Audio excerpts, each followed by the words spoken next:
حضرات،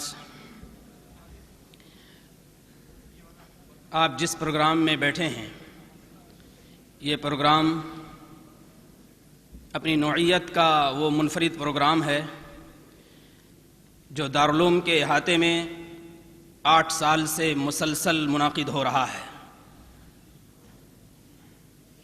کسی بھی کام کی مقبولیت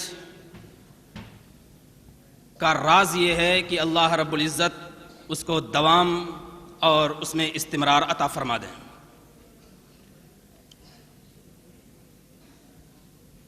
حافظ جمیل صاحب رحمۃ اللہ علیہ کی یادگار میں یہ پروگرام منعقد ہو رہا ہے۔ یادگار کے طور پر کسی چیز کو منعقد کرنا یہ کار ثواب بھی ہے اور صدقہ جاریہ بھی ہے۔ اس مجلس کے تمام افراد، چاہے چھوٹے ہوں یا بڑے ہوں، نوجوان ہوں یا معمر ہوں، ان تمام کے لیے ایک درس ہے کہ ہم کو اپنے بزرگوں کے لیے، اپنے بڑوں کے لیے، اپنے اسلاف کے لیے کوئی نہ کوئی ایسا عمل ضرور کرنا چاہیے جو صدقہ جاریہ ہو اور ان کے رفع درجات کا ذریعہ بنے۔ یہ صرف ایک پروگرام نہیں بلکہ اس میں چھوٹے بچوں کی تربیت بھی ہے، نوخیز لوگوں کو کے حوصلوں کو مہمیز لگانے کی صلاحیت بھی ہے، اور بڑوں کو ایک نئی نسل تیار کرنے کا بہترین موقع بھی ہے۔ اس سے بڑی بات یہ کہ ندوۃ العلماء کا مشن اور اس کا شعار جو قرآن کریم کی حفاظت اور اس کی صیانت سے متعلق ہے، اس کا احیاء بھی ہے۔ یاد آتا ہے ہمیں وہ جملہ مفکر اسلام کا جو انہوں نے پاجا سراغ زندگی میں رقم فرمایا ہے۔ ایک مرتبہ جناب محمد رسول اللہ صلی اللہ علیہ وسلم نے حضرت ابی ابن کعب رضی اللہ تعالیٰ عنہ سے کہا کہ ابی، میرے مالک نے مجھے حکم دیا ہے کہ میں تمہاری زبان سے قرآن کریم پڑھوا کر سنوں، میرے خدا نے مجھے حکم دیا ہے کہ میں تمہاری آواز سے قرآن کریم کے کلمات کو سنوں۔ حضرت ابی ابن کعب صحابی جلیل ہیں اور اس امت کے سب سے بڑے قاری اور حافظ ہیں۔ انہوں نے کہا کہ کیا میرے خدا نے میرا نام لیا؟ او سمانی ربی، کیا میرے خدا نے میرا نام لیا؟ چیخ نکل گئی ان کی اور خوشی سے بالکل جھوم اٹھے، اور انہوں نے کہا کہ قرآن کریم کی یہ دولت میری عزت اور میری سربلندی کا سب سے بڑا تاج ہے۔ اس کے بعد حضرت رحمۃ اللہ علیہ نے لکھا ہے کہ اگر اس دارالعلوم میں رہنے کے بعد کسی طالب علم کو کچھ نہ ملے، صرف قرآن کریم کے سمجھنے کا وہ اہل ہو جائے، قرآن کریم کے پڑھنے کی صلاحیت ہو جائے، اس کے تلاوت کی دولت نصیب ہو جائے، تو یاد رکھیے سب سے بڑا سرمایہ اور سب سے بڑی خوبی اسے حاصل ہو گئی۔ اس لحاظ سے آج کا یہ جلسہ کوئی عام جلسہ نہیں، کوئی عام پروگرام نہیں، کوئی عام تقریب نہیں، کوئی عام نشست نہیں، بلکہ اس کا ایک سرا اگر ہمارے ہاتھوں میں ہے تو دوسرا سرا بیت معمور اور خانہ کعبہ سے جڑا ہوا ہے، مکہ مدینہ کی سرزمین سے جڑا ہوا ہے، دیار مقدسہ سے جڑا ہوا ہے۔ لہٰذا آج کے جلسے میں بیٹھنے والے تمام افراد اس نیت کے ساتھ بیٹھیں کہ ہمارا ایک ایک پل کا اللہ رب العزت کے ہاں ہمیں اجر ملے گا اور ہمیں ثواب ملے گا۔ میرے بزرگوں، یہ جو پروگرام منعقد ہو رہا ہے حافظ جمیل صاحب کی یاد میں، یہ 8 سال سے مسلسل ہو رہا ہے۔ اس میں ابتدائی دور میں نصف قرآن اور مکمل قرآن کے مقابلے ہوئے، اور اس کی نوعیت یہ تھی کہ 15 پارے حفظ کا مقابلہ ہوا اور مکمل قرآن کا مقابلہ ہوا۔ لیکن ادھر 2 سالوں سے حسن قرأت کا بھی ایک اضافہ کیا گیا، اور اس کے ذریعے طلباء نے ترتیلاً قرآن کریم کو حسن صوت کے ساتھ پڑھ کر اس بات کا ثبوت دیا کہ اللہ رب العزت کا جو حکم ہے وَرَتِّلِ الْقُرْآنَ تَرْتِیلًا، اس کے ہم سچے اور پکے نمائندے ہیں۔ اس طرح سے یہ پروگرام براہ راست قرآن کریم کے پیغام کا حامل اور اس کے اس کا ایک شعار ہے، اس کی ایک علامت ہے۔ اس موقع پر ہمیں یاد رکھنا چاہیے کہ قرآن کریم کی تلاوت ایسی تاثیر رکھتی ہے کہ جن لوگوں نے قرآن کریم کو سنا اور اچھی آواز میں سنا، ان کے دل کی کایا پلٹ گئی اور وہ غیر معمولی انداز میں اس سے متاثر ہوئے۔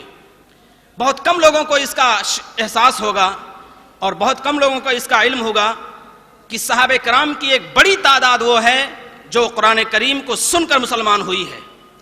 قرآن کریم ایک ایسی نعمت ہے، ایک ایسی دولت ہے۔ حضرت محتم صاحب تشریف لا رہے ہیں،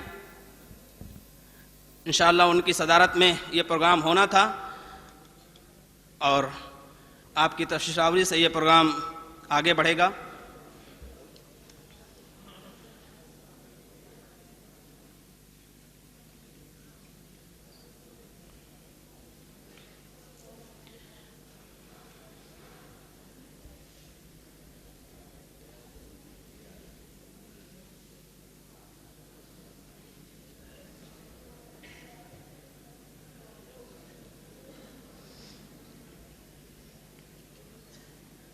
حضرت والا کی صدارت میں یہ پروگرام اختتام کو پہنچے گا۔ اس کی ترتیب یہ ہے کہ پروگرام کے کنوینر قاری خورشید عالم صاحب خطبہ استقبالیہ پیش فرمائیں گے، پھر اس کے بعد جن طلباء نے اچھا مظاہرہ کیا ہے ان کو بطور نمونہ کے پیش کیا جائے گا، اور پھر اس کے بعد حضرت صدر محترم کا خطاب ہوگا اور پھر دعا ہوگی۔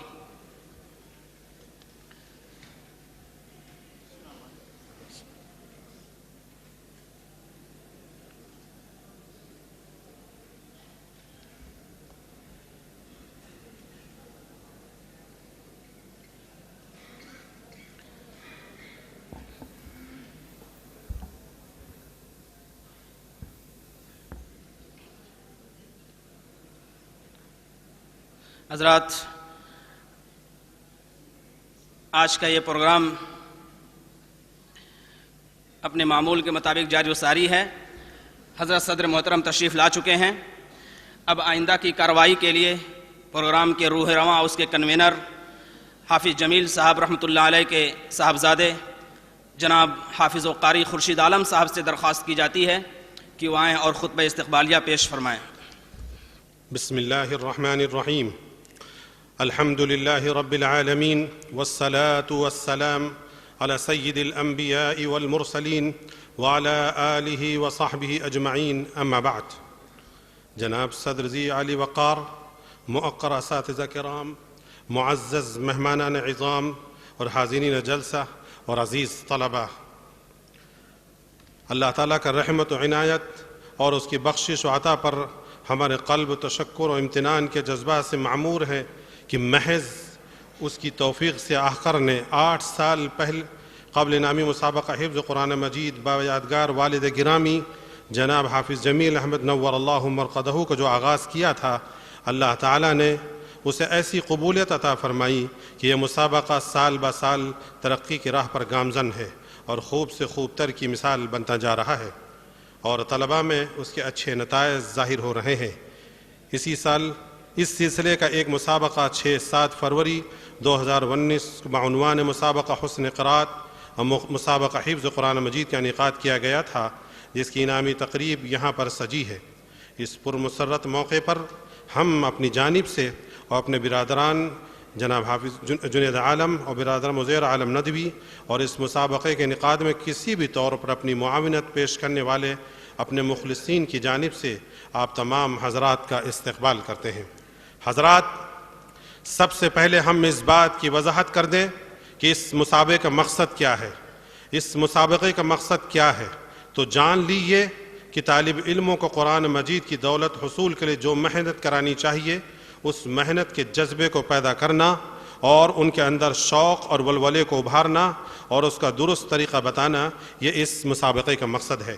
اس مسابقے کے ذریعے ہم یہ چاہتے ہیں کہ اللہ تعالیٰ کی مقدس کتاب قرآن کریم سے ہمارا تعلق مضبوط ہو، ہم اس کی صحیح تلاوت کرنے والے بنیں، غفلت و تلاوت کے عدم اہتمام سے بچیں۔ آج جب ہم اپنا جائزہ لیتے ہیں تو یہ بات واضح ہو جاتی ہے کہ امت قرآن کریم کی تلاوت سے اپنے آپ کو دور کی ہوئی ہے۔ عام لوگوں کا مزاج تو جانے دیے، خود مدارس کے طلباء اور اساتذہ کرام بھی تساہلی پائی جاتی ہے۔ حفظ کے طلباء اساتذہ کی ڈانٹ ڈپٹ سے حفظ کر لیتے ہیں، لیکن یہی طلباء جب عالمیت کے درجے میں چلے جاتے ہیں تو حافظ طلباء قرآن کریم کی تلاوت سے اپنے آپ کو دور کر لیتے ہیں۔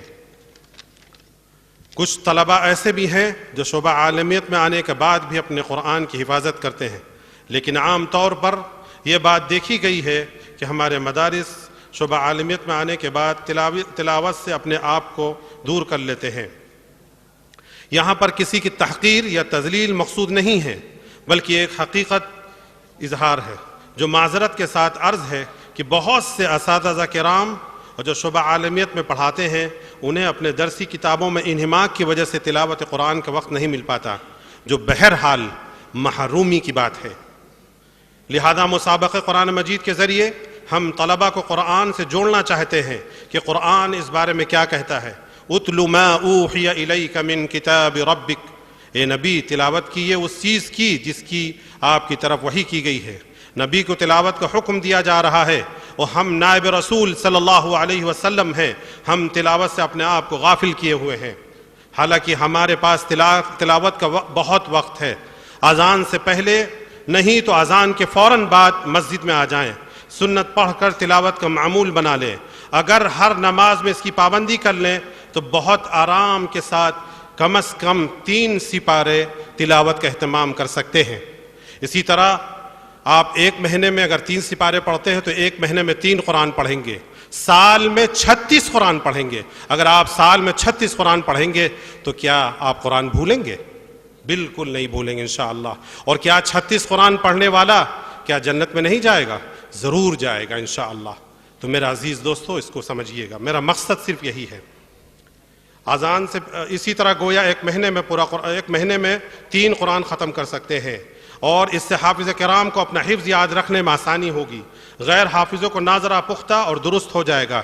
بس یہی وہ غرض غایت ہے جس کو آپ کے دلوں میں پیدا کرنے کے لیے یہ مسابقہ حفظ قرآن ہر سال منعقد کیا جاتا ہے۔ حضرات، خوشی و مسرت، رنگ و نور کی اس محفل میں آ کر اپنے ان 2 غموں کا اظہار اپنے غم ہلکا کرنے کے لیے مجبور ہے جس غم سے وہ اب تک نڈھال ہے۔ پہلا غم والدہ صاحبہ کی وفات ہے، جو ہمیں تنہا چھوڑ کر اس دار فانی سے عالم بقا کی طرف کوچ کر گئیں، رحمت اللہ علیہا رحمتاً واسعہ۔ ماں کی وفات غم کیسا ہوتا ہے اس کو جاننے کے لیے ذرا چشم تصور سے ابوا کے مقام کو اپنے سامنے لائیے اور دیکھیے کہ کائنات کے امام حضرت محمد صلی اللہ علیہ وسلم اپنے ننھے ہاتھوں سے ماں کی قبر پر مٹی ڈال رہے ہیں۔ کیسی کیفیت ہے اس صبر مجسم کی آنکھوں سے موتیوں کی طرح برستے آنسو کائنات کے ہر شے کا کلیجہ پھاڑ رہے ہیں۔ ایمن لے کر جانا چاہ رہی ہیں، لیکن آپ صلی اللہ علیہ وسلم ماں کی قبر سر لپٹ جا رہے ہیں اور زبان حال سے کہہ رہے ہیں، ایمن سب کچھ تو یہاں ہے، ایمن سب کچھ تو یہاں ہے، مجھے کہاں لے جا رہی ہو؟ اب اور ذرا آگے بڑھیے اور تخیل کی نگاہ سے پھر دیکھیے، اب سرور عالم صلی اللہ علیہ وسلم کو نبوت کا تاج مل چکا ہے۔ آپ صلی اللہ علیہ وسلم ایک سفر پر روانہ ہے، قافلہ ماں کی قبر کے پاس سے نہیں، بہت دور سے گزر رہا ہے۔ اچانک آپ صلی اللہ علیہ وسلم اپنی سواری کا رخ پھر ابوا کی طرف موڑ دیتے ہیں اور ماں کی اسی قبر پر بچوں کی طرح بیٹھ کر دونوں جہاں کے سردار زار و قطار آنسوؤں کا نذرانہ پیش کرتے ہیں۔ یہ ماں کی وفات کا وہ غم ہے جس کی جھلک ہمیں نبی صلی اللہ علیہ وسلم کی سیرت میں بھی ملتی ہے۔ دوسرا غم ہمارا اور آپ کا مشترک غم ہے۔ ہم اپنے ایک مشفق، مربی، محسن، عظیم شخصیت کے سائے میں محروم ہو گئے ہیں۔ میری مراد مولانا سید محمد واضح رشید حسنی ندوی رحمت اللہ علیہ رحمتاً کے رحلت سے ہے۔ مولانا مرحوم انتہائی خوش اخلاق، سادہ مزاج، مختلف صفات و کمالات کے حامل انسان تھے، لیکن ان کا ایک خاص وصف جو عموماً نگاہوں سے مخفی رہا ہے، ان کا قرآن مجید سے قلبی تعلق اور حد درجے شغف تھا۔ یومیہ تلاوت کا زبردست اہتمام کرتے تھے، طلباء سے بھی قرآن مجید پابندی کے ساتھ سنا کرتے تھے۔ جو آپ کو قرآن کریم سناتا تھا اس کا احسان مانتے تھے، اس کا حد درجہ خیال فرماتے تھے۔ قرآن سے سچی محبت اور قلبی تعلق اور اس کی تلاوت کا اہتمام کا یہ ثمرہ حاصل ہوا کہ موت بھی قرآنی آیات کی سماعت کرتے ہوئی۔ اللہ تعالیٰ ان کی مغفرت فرمائے ان کے درجات بلند فرمائے، اہل خاندان کو، ندوی برادران کو صبر جمیل عطا فرمائے، بالخصوص ہم سب کے مخدوم مربی حضرت مولانا سید محمد رابع حسنی ندوی دامت برکاتہم کو صحت اور تندرستی عطا فرمائے اور ان کا سایہ تا دیر ہم سب پر قائم رکھے۔ آخر میں ہم تمام مہمانوں کو شکریہ ادا کرتے ہیں، بالخصوص اپنے تمام برادران کا اور جمیع اساتذہ کرام شعبہ حفظ کے بھی شکر گزار ہیں کہ انہی لوگوں کے خلوص اور محنت سے جلسے کا انتظامات انجام پاتے ہیں۔ فجزاہم اللہ خیر۔ اللہ اکبر، اللہ اکبر، اللہ اکبر۔ السلام علیکم ورحمۃ